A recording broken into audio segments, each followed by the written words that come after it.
एक दिन रावण को बेमाता विधाता की पत्नी विधना मिली, तो रावण ने उससे पूछा कि तू कहाँ गई थी। विधना ने कहा कि मैं तेरी मृत्यु के अक्षर डाल कर आई हूँ। रावण ने पूछा कि मेरी मृत्यु किसके हाथ होगी। तो विधना ने कहा कि आज कौशल्या का जन्म हुआ है, वह अयोध्या के राजा दशरथ की पत्नी बनेगी और उससे पैदा होने वाला लड़का तुम्हें मारेगा। रावण ने कहा कि मैं यह विवाह होने ही नहीं दूंगा।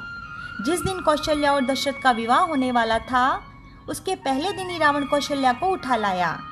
वह चाहता था कि कौशल्या को मारकर और काट करके समुद्र में बहा दे, लेकिन मंदोदरी ने कहा कि नारी पर हाथ उठाना आपको शोभा नहीं देता। तब रावण ने कौशल्या को एक बड़े संदूक में बंद करके उसे समुद्र में बहा दिया।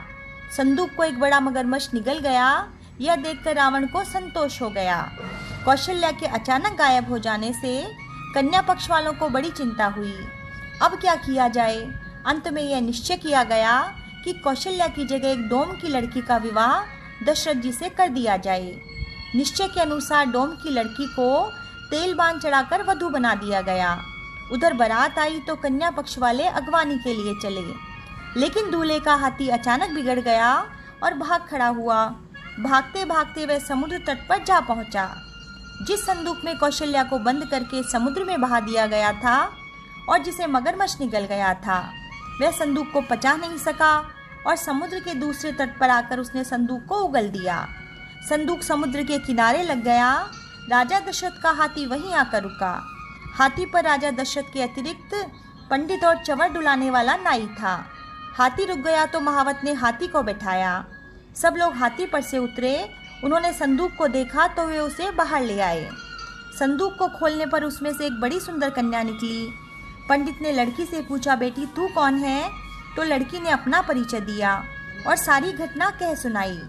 पंडित ने कहा कि महाराज दशरथ यही मौजूद हैं जिनसे आपका विवाह तय हुआ था। विवाह का समय हो चुका है, अतः मैं यही आप दोनों का विवाह करवा देता हूँ। यूँ कहकर पंडित ने धरती, जल, आकाश, अग्नि और ब्राह्मण स्वयं के 5 साक्षियों द्वारा फेरे करवा दिए। इतनी देर हाथी जंगल में चल रहा था। विवाह हो गया तो सारे लोग हाथी पर सवार हुए और घर आ पहुँचे। दोनों पक्ष वालों को सारी बात जानकर बड़ी प्रसन्नता हुई।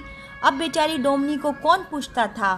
वह तेल बांध चढ़ी हुई भी कुंवारी रह गई। इसी बात को लेकर यह गाथा चल पड़ी, बेका घाल्या ना टले, टले रावण का खेल, रई कुंवारी डूमनी घाल पटा में तेल।